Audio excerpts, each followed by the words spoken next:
2 Kings chapter 3, New King James Version. Now Jehoram, the son of Ahab, became king over Israel at Samaria in the 18th year of Jehoshaphat, king of Judah, and reigned 12 years.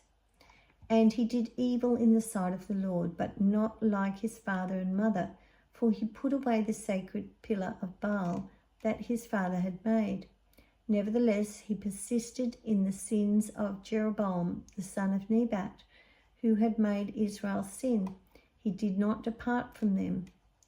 Now Mesha, king of Moab, was a sheep breeder, and he regularly paid the king of Israel 100,000 lambs and the wool of 100,000 rams. And it happened when Ahab died that the king of Moab rebelled against the king of Israel. So King Jehoram went out of Samaria at that time and mustered all Israel. Then he went and sent to Jehoshaphat, king of Judah, saying, "The king of Moab has rebelled against me. Will you go with me to fight against Moab?" And he said, "I will go up.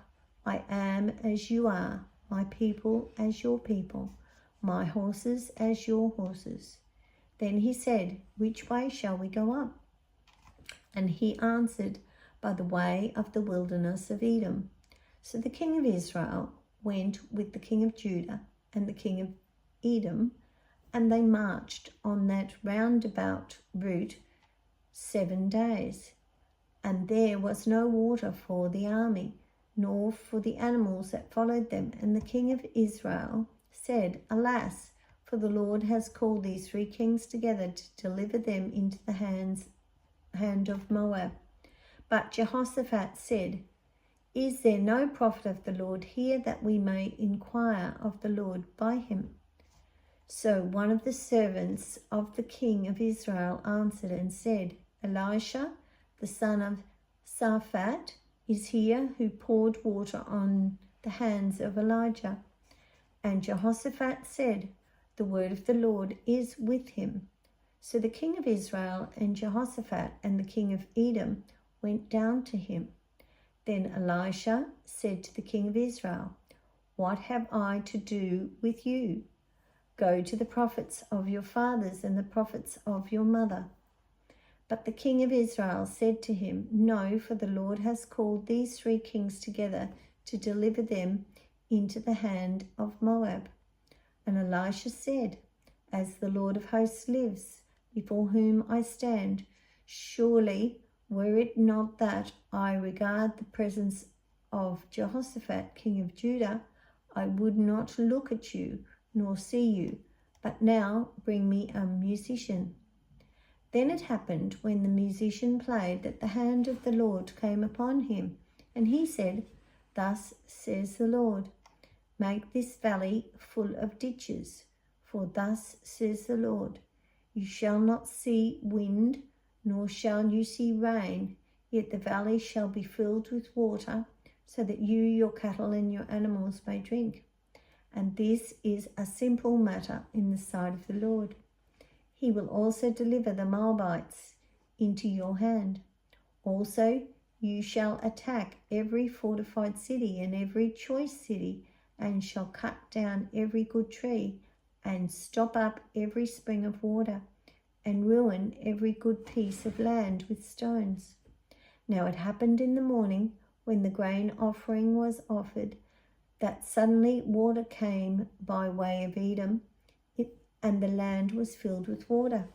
And when all the Moabites heard that the kings had come up to fight against them, all who were able to bear arms and older were gathered, and they stood at the border.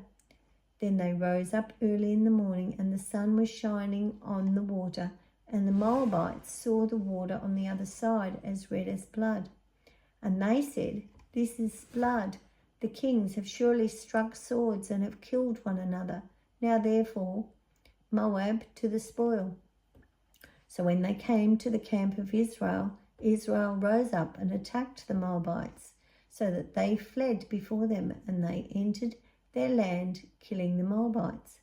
Then they destroyed the cities, and each man threw a stone on every good piece of land and filled it. And they stopped up all the springs of water and cut down all the good trees. But there they left the stones of Hareseth intact. However, the slingers surrounded and attacked it.